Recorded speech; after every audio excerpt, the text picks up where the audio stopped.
mas é algo que a gente pode utilizar do exercício como uma estratégia terapêutica. Quem te dá dopamina também? Exercício. Exercício. 5 minutos de exercício já te gera um pulso de dopamina que te gera te dá Hoje essa você tem a calmaria. opção também do banho gelado, né? Tem, não, mas porra. Mas Eu prefiro não o sei se exercício, você é adepto, eu não sou, cara. Depois que eu saí lá da tribo, que a gente tomava banho no rio, que eu conheci chuveiro elétrico, o negócio esquentava, cara, eu falei, porra, não tem necessidade disso, né, cara? Mas Vamos se por você gosta, tá tudo bem. Mas é algo que a gente pode utilizar do exercício como uma estratégia terapêutica, que é muito mais importante do que gastar 350 quilocalorias no exercício, cara. É isso aí. Você pegar um indivíduo obeso e fazer ele gastar 400, 500 quilocalorias numa sessão de exercício, cara, é um sofrimento absurdo. E aí, quando a gente entra na associação desse indivíduo obeso com as canetas, esse cara, primeiro, a capacidade dele de mobilizar energia é baixa. Uhum. A capacidade dele de estocar energia é muito alta. Mas de pegar aquele estoque energético que ele tem ali, que é quase infinito, e transformar isso em energia para utilizar na musculatura, ele não tem esse aparato. Então é um cara que vai ter mais fadiga. Ele vai ter uma capacidade de tolerância ao esforço mais curta. Não. Então, cara, você não precisa treinar o cara 1 hora. 20 minutos, 30 minutos, excelente. Tá excelente.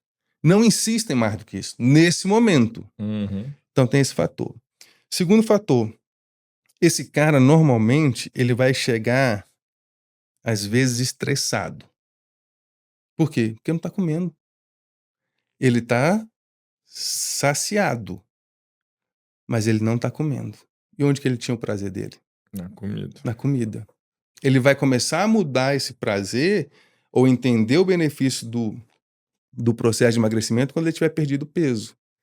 Quando as roupas estiverem mais largas, Quando ele cansar menos, quando ele dormir cansar menos, melhor. aí ele vai estar mais É. motivado. No início não vai. Nas primeiras isso semanas aí. não vai. Não vai. Terceiro ponto.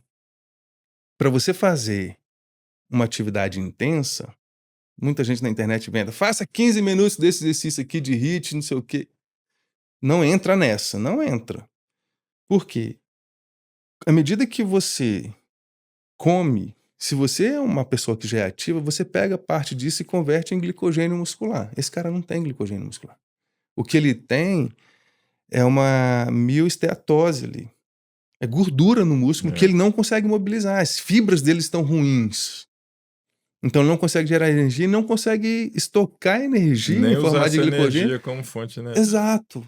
Exatamente. Aí você coloca um exercício de alta intensidade, Quebrou ele. acabou. Fora as questões relacionadas à parte ortopédica dele, que já estão todas ferradas. O cara tem artrose, velho. E tá inflamado. Tá inflamado, tem artrose, sente dor na lombar. Você vai só aumentar a inflamação, você não vai ajudar ele a Perfeito. controlar. E até o próprio sistema imunológico dele está deprimido. O sistema imunológico do indivíduo É obeso. um cortisol o tempo inteiro. Nossa, cara, não tem condições. O cara não tem uma estrutura fisiológica do ponto de vista metabólico, do ponto de vista imunológico, do ponto de vista endócrino, para suportar alta carga de treino.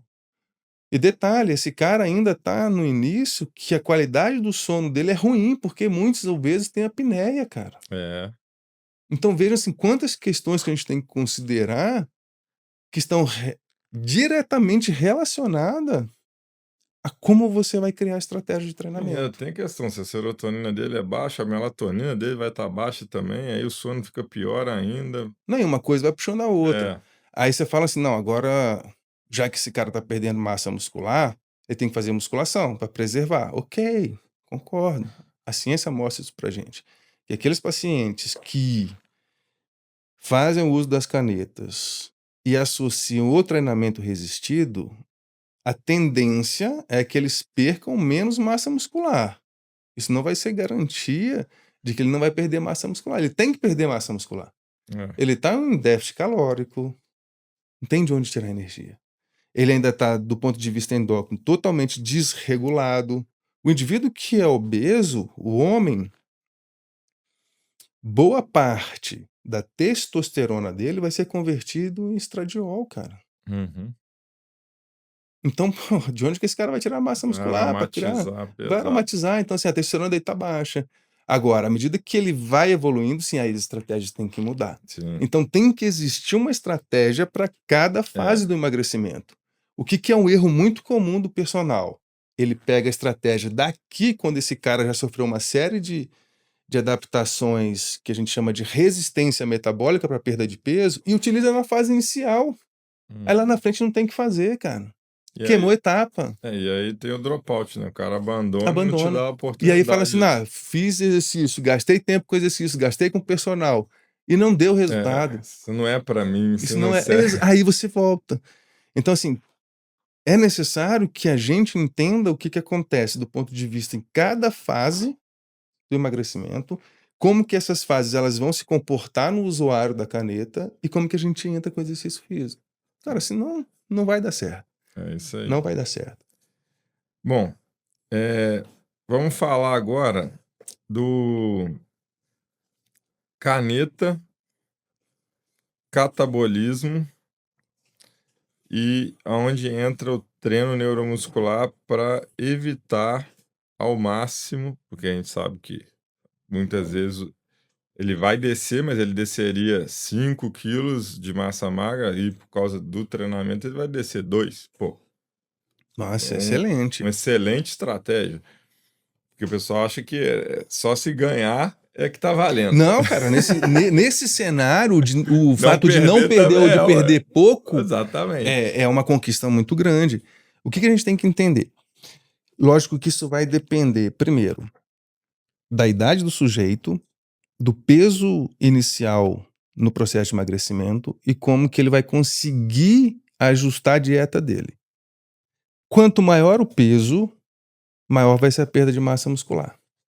Essa perda de massa muscular que acontece em usuários de caneta, ela varia entre 20 e 40% do peso perdido. Ou seja, se esse cara perdeu 10 quilos, 2 a 4. 2 a 4 é de massa muscular. Mas aí a gente precisa estar atento a algumas questões relacionadas à metodologia dos estudos também. Por Hum, quê? Normalmente eles fazem com DEXA.